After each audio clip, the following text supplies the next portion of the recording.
Hello and good day, and so this is my review on these Stealtho, as you can see, wheels, these caster wheels that you see here.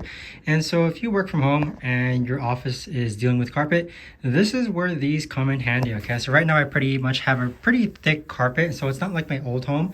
I did just move places, and I also want to thank Stealtho for actually gifting this to me. But these office wheelchairs, or these office chair wheels, are really neat when it comes to rolling chairs on carpet. Okay, it's a lot smoother. So I've tried a plethora of things. Okay, so right now I have the original wheels here, and the thing with these original wheels is that they don't roll as easy against carpet. And now, as you see here, I actually have this tempered glass here on the floor as well. But again, every time my wheel falls off, like let's say it falls over the edge here, I do have to roll it back on, which is really annoying.